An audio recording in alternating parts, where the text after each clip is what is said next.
কাউকে একসঙ্গে ৩ বারের বেশি ফোন কল করবেন না। যেহেতু আপনার কল রিসিভ হচ্ছে না, তার মানে ব্যক্তিটি আপনার ফোন কলের চেয়ে গুরুত্বপূর্ণ কোনো কাজে ব্যস্ত আছে। ১০ অথবা ১৫ মিনিট পর আবার চেষ্টা করতে পারেন। কারো কাছ থেকে টাকা ধার অথবা ঋণ করলে সেটা অবশ্যই ফেরত দিন।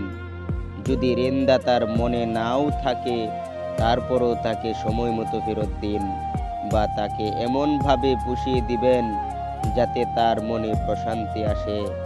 তার সাথে নমনীয় আচরণ করুন।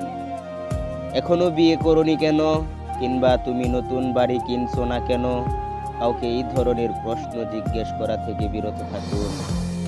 যদি কোনো বন্ধু বা সহকর্মীর সঙ্গে রাইড শেয়ার করেন, সেক্ষেত্রে আপনার বন্ধু বা সহকর্মী আজকে বিল পরিশোধ করলে কালকে আপনি বিল পরিশোধ করুন।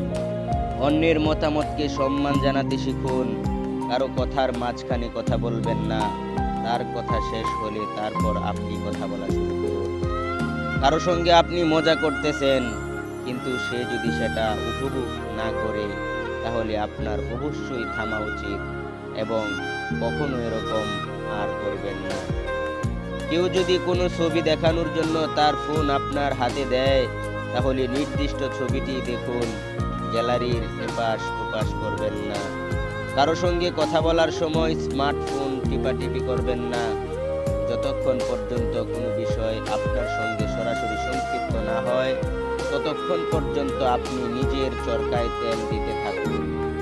কারো ব্যক্তিগত ব্যাপারে হস্তক্ষেপ করবেন না, এবং যতক্ষণ পর্যন্ত না আপনার কাছে উপদেশ চাওয়া হচ্ছে, ততক্ষণ পর্যন্ত উপদেশ দিতে যাবেন না।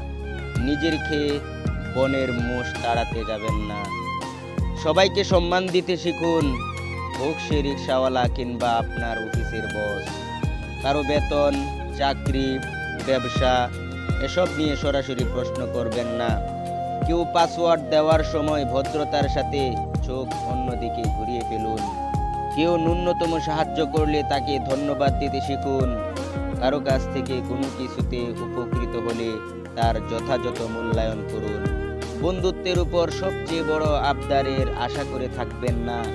সব সময় কোনো কিছু ফ্রিতে পাওয়ার আশায় থাকবেন না। কারো দোষ জানা থাকলে তা গোপন রাখুন। অপপ্রচার করবেন না। কারো কোনো কিছু নিয়ে হিংসা করবেন না। নিজে চেষ্টা করুন, হয়তো আপনিও পারবেন। ছোট বড় সবার সাথে মাধুর্যপূর্ণ আচরণ করুন।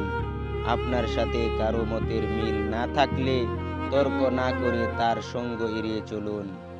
বন্ধুত্বের মধ্যে ঝগড়া বিবাদ হলে তার দোষ রটনা করবেন না। কাউকে খোঁটা দিবেন না। কোনো বিষয়ে কম জানা থাকলে তা নিয়ে অন্যের সাথে তর্ক করবেন না। ছোট বড় কাউকে লজ্জা দিয়ে কথা বলবেন না। বিধর্মীদের তুচ্ছ করে কথা বলবেন না। যে আপনার উপদেশ মানে না, তাকে উপদেশ দিতে যাবেন না, অর্থাৎ কুলুবনে মুক্তা ছড়াবেন না। এ ধরনের গুরুত্বপূর্ণ ভিডিও পেতে আমাদের চ্যানেলটি সাবস্ক্রাইব দিয়ে আমাদের সাথেই থাকুন। ধন্যবাদ সময় নিয়ে শোনার জন্য।